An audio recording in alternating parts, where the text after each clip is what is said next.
Brilliant Pakistan, back-to-back win Pakistan. Sam Ayoub with batting, tick. Sam Ayoub with bowling, tick. Mohammad Nawaz with batting, tick. Mohammad Nawaz with bowling, भाई also tick. ये है नई Pakistan team, ये है पाकिस्तानी एक team जो कि एक होकर खेल रही है। एक तरफ से अगर डैमेज हो रहा है तो दूसरी तरफ से ठीक किया जा रहा है। आपके एक तरफ बैटर्स जा रहे हैं तो साइम अयूब रुक गया है, सलमान अली आगा आउट हुआ है तो हसन नवाज रुक गया है, हसन नवाज के साथ मोहम्मद नवाज ने पार्टनरशिप बना दी है। तो एक कमाल की पाकिस्तान ने पहले बैटिंग की और फिर उसके बाद पाकिस्तान की बॉलिंग आती है। पाकिस्तान की बॉलिंग में हसन अली मार खाता है, पता नहीं यार क्यों नहीं ये बदल रहा। ये बंदा जैसा था वैसे ही है, ये नहीं बदला कि भी इसने रन्स देने ही है। भाई तुम एक्सपीरियंस बॉलर हो, वहां कह कह के थक गए कि भाई एक बाउंसर चेक करके तो देखो, बाउंसर यहां पर जो प्लेयर तुम्हें मार रहा है उसके खिलाफ थोड़ी सी एग्जीक्यूशन करके देखो, अपनी गेंदों को बदल कर तो देखो। लेकिन इन्होंने एक ही जहन में डाला हुआ है कि अब हमारे कोच ने कह दिया है कि वाइट बॉल के पास आपने गेंदें करवानी है।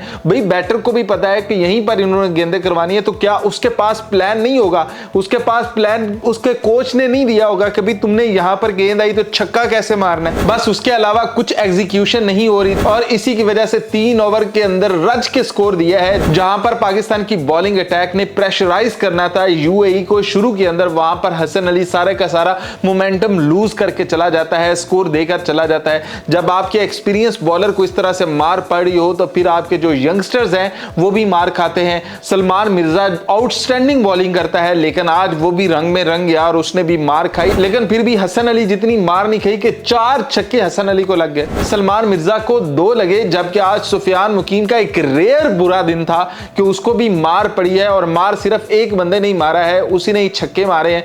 तो सुफियान मुकीम को भी थोड़ा सा कंट्रोल लाना है अपनी बॉलिंग के अंदर, उसे मेहनत करनी है अपनी बॉलिंग के ऊपर। तो वही ना, एक तरफ से अगर डैमेज हो रहा है तो दूसरी तरफ से पाकिस्तान उसे ठीक कर रहा है, पाकिस्तान की टीम ठीक कर रही है कि मोहम्मद नवाज आउटस्टैंडिंग बॉलिंग करवा कर चला गया, 2 विकेटें निकाल कर चला गया। साइम अयूब आता है, वो भी विकेट लेकर आपको देकर चला जाता है कि एक तरफ से अगर आप डैमेज हो रहे हो तो दूसरी तरफ से आप रिपेयर भी हो रहे हो। लेकिन ये छोटी टीमें हैं, इनके खिलाफ अगर आप डैमेज हो रहे हो, रिपेयर हो रहे हो तो चल जाता है। लेकिन बड़ी जब टीमें आएंगी तो एक तरफ से अगर आप डैमेज हो जाओगे तो पूरी की पूरी टीम डैमेज हो जाएगी, क्योंकि वो जो रिपेयर है फिर वो भी डैमेज होगा। तो इसलिए पाकिस्तान को जल्दी से इसके ऊपर बैठना पड़ेगा कि आप आखिरी 5 ओवर में अगर यूएई के खिलाफ 50 से 80 स्कोर दे सकते हो तो भाई बड़ी टीमें आपका क्या हाल करेंगी, वो आपको कितना धोएंगी। तो अभी एक बैटर आसिफ जो है वो यूएई का खड़ा था, उसी ने धो डाला है पाकिस्तान की इस बॉलिंग लाइन आपको। तो पाकिस्तान को देखना होगा कि कहां पर वो लूज कर रहा है। क्या आज शाहीन नहीं खेला, हारिस नहीं खेला,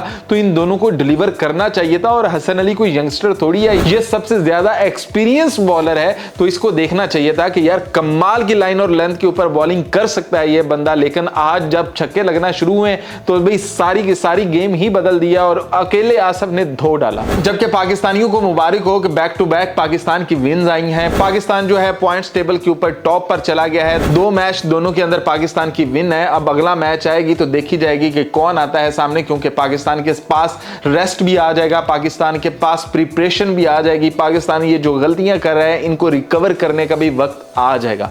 तो पाकिस्तान को अपनी फील्डिंग के ऊपर भी देखना है कि आप कहां पर लूज हो जाते हो, थोड़ा सा आप एक्स्ट्रा रन कहां पर दे जाते हो। आपने अपनी जो थ्रो है उसे थोड़ा सा और एक्यूरेट करना है, आपने अपने हाथों को थोड़ा सा और पक्का करना है।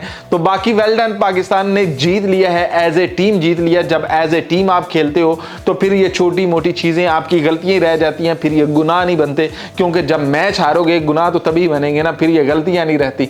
तो पाकिस्तान ये छोटी छोटी गलतियां करके अगर सीख जाए तो इससे बेहतर और हो गई क्या। और अगर पाकिस्तान विनिंग कॉज के अंदर जीत जाए तो फिर तो कमाल ही है। लेकिन यूएई के बैटर आसिफ भाई 10 on 10 जिस तरह से तुमने धोया है हमारी बॉलिंग लाइनअप को, कि हमें बहुत मान था कि हमारे पास तगड़ी बॉलिंग लाइनअप बन चुकी है। सुफियान मुकीम को ही धो डाला। हसन अली पर तो वैसे ही हमें उम्मीदें कम होती हैं कि भाई उसने जब मार खानी है तो फिर खाती रहने। जब उसने ओवर के अंदर कमबैक करना, आपने आखिरी ओवर देखा है कमबैक किया है, एक ही ओवर के अंदर उसने सब कुछ खत्म कर दिया है कि लग रहा था कि भाई क्या पता ये 37 स्कोर भी खा जाए, लेकिन वो 5 के ऊपर 4 के ऊपर ही कहानी खत्म कर देता है। तो ये है हसन अली, कभी मार खाएगा, कभी कमबैक करेगा, लेकिन पूरे मैच के अंदर कमबैक रखे ये मुश्किल है, थोड़ा सा मुश्किल है। अब देखते हैं कि अगले मैच के अंदर हसन अली टीम का हिस्सा होता है या नहीं, लेकिन लोग कह रहे हैं कि हसन अली को नहीं होना चाहिए, शाहीन को ही वापस आना चाहिए और हारिस को ही वापस आना चाहिए। अफगानिस्तान के खिलाफ आप दोनों के दोनों मैच जीत जाओ, फिर उसके बाद आप यूएई के खिलाफ थोड़ा सा और अगर थोड़ी सी चेंजिंग करनी हो तो कर लीजिएगा, क्योंकि अब लग यूं रहा है कि सुफियान मुकीम की भी जगह बदल दी जाएगी और इब्रार अहमद को टीम का हिस्सा बना लिया जाएगा।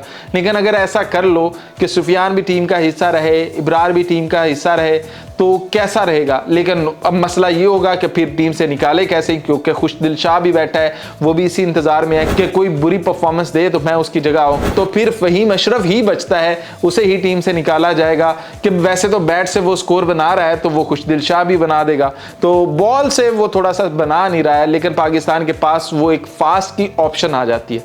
तो अब देखते हैं फैसले अगले मैच में क्या होते हैं। लेकिन इस मैच का जो रिजल्ट है वो पाकिस्तान की हक में है, क्योंकि पाकिस्तान ने 31 स्कोर से ये मैच जीत डाला है।